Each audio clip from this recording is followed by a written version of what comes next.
The story of the American Civil War begins long before the first shot was fired in 1861.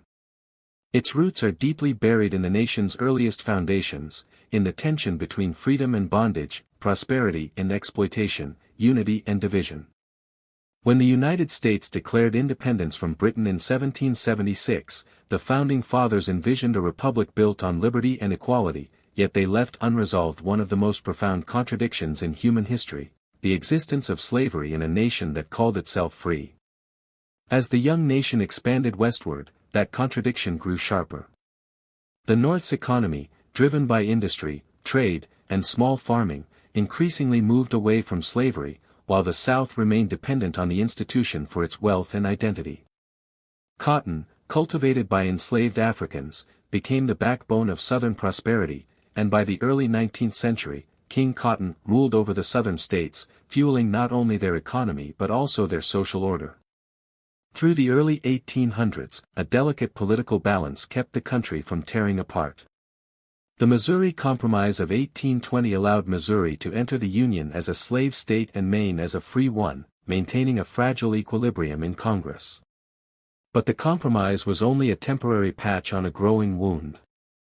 Every new territory added to the nation reignited fierce debates about whether slavery should expand or be confined to the South. Abolitionists in the North began to speak more boldly, calling slavery a moral evil, while Southerners defended it as essential to their way of life. By the 1850s, the cracks in the Union had become too wide to ignore. The Fugitive Slave Act of 1850, which forced citizens to assist in capturing runaway slaves, outraged Northerners and strengthened the abolitionist cause. Harriet Beecher Stowe's novel Uncle Tom's Cabin, published in 1852, exposed the cruelty of slavery to millions of readers and stirred deep emotional responses across the nation. In Kansas and Nebraska, violent clashes erupted between pro-slavery and anti-slavery settlers in what became known as Bleeding Kansas, a grim preview of the larger conflict to come. Then, in 1857, the Supreme Court's decision in the Dred Scott case declared that African Americans could never be citizens and that Congress had no authority to ban slavery in the territories. The ruling outraged the North and emboldened the South, further polarizing the nation. Around this time, a rising political figure from Illinois, Abraham Lincoln, began to gain prominence.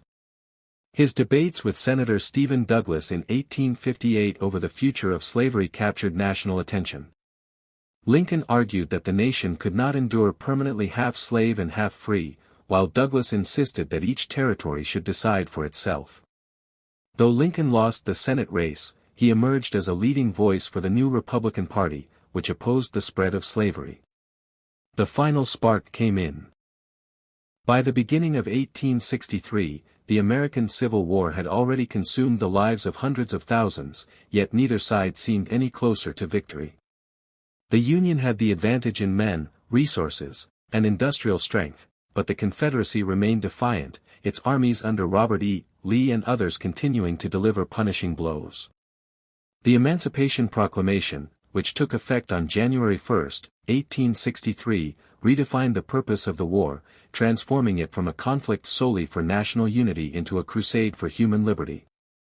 Across the South, enslaved men and women heard of Lincoln's words and began to hope, even as their lives remained chained to the plantations.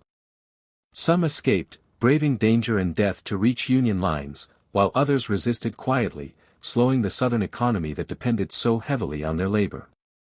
In the North, reactions to the proclamation were mixed.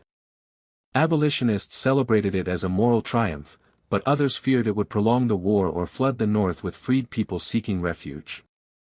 Lincoln himself understood the political risks, yet he stood firm. "If slavery is not wrong, nothing is wrong," he once said, and he believed that ending it was necessary to preserve the Union's soul. Black men began joining the Union Army in increasing numbers, forming regiments such as the famous 54th Massachusetts Infantry. They fought not just for the nation's unity, but for their own freedom and the freedom of millions still enslaved. Early that year, Union forces faced severe challenges.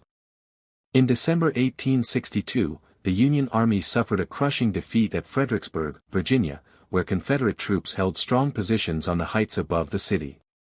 The slaughter was immense, and morale in the North sank. Lincoln replaced his generals again and again, desperate to find a leader who could match Lee's brilliance. In May 1863, at Chancellorsville, Lee's audacity paid off once more. Outnumbered nearly 2-1, he divided his army and launched a surprise attack that routed the Union forces. It was a stunning victory for the South, though it came at a terrible cost. General Thomas "Stonewall" Jackson, Lee's most trusted lieutenant, was accidentally shot by his own men and later died of pneumonia. His loss was a devastating blow to the Confederate cause. Despite these victories, the South faced growing hardship. The Union's naval blockade was slowly strangling Southern trade, creating shortages of food, clothing, and medicine. Inflation soared, and Confederate currency became nearly worthless. Many ordinary Southerners, especially those without slaves, began to question the war's purpose. Desperation drove Lee to make a bold decision. In June 1863, he led his army north once more, hoping to win a decisive victory on Union soil that would break Northern morale and perhaps force peace negotiations. The armies collided in early July at a small Pennsylvania town called Gettysburg. Over 3 days of brutal combat. The guns had fallen silent in the spring of 1865, but the echoes of the Civil War continued to reverberate across the United States for generations.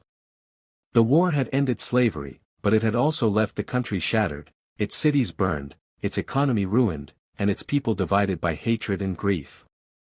Nearly 750,000 soldiers had died, and millions more were wounded or displaced. Families were torn apart, and the landscape of the South was a graveyard of what had once been. The challenge that now lay before the nation was immense: how to rebuild a country that had destroyed itself from within, how to bind the wounds of war, and how to give true meaning to the freedom that had been proclaimed. Lincoln's assassination in April 1865 was a devastating blow to the fragile peace. He had envisioned a compassionate Reconstruction, one that would bring the South back into the Union quickly and without vengeance. With malice toward none, with charity for all, he had said in his second inaugural address, calling for forgiveness and unity. But with his death, that vision faded. Vice President Andrew Johnson, a Southerner loyal to the Union, assumed the presidency.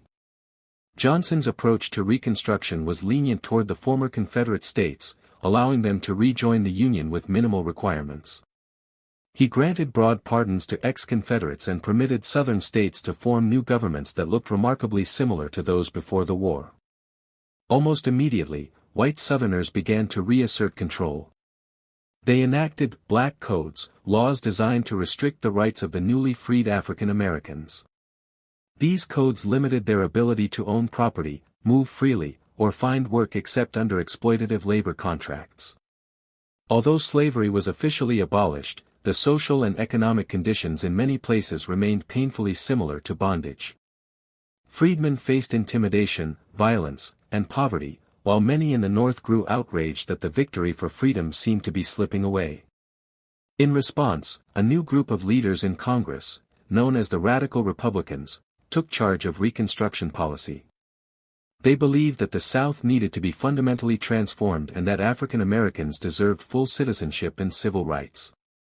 In 1866, Congress passed the Civil Rights Act, guaranteeing equal protection under the law, and the following year, the 14th Amendment was ratified, ensuring citizenship for all people born in the United States. When Southern states resisted, Congress placed them under military rule, dividing the South into 5 districts governed by Union generals. To be readmitted to the Union, each state had to ratify the 14th Amendment and write new constitutions guaranteeing black suffrage. For a time, a remarkable transformation began. The Freedmen's Bureau, established by Congress, provided assistance to formerly enslaved people, offering food, medical care, education, and legal help.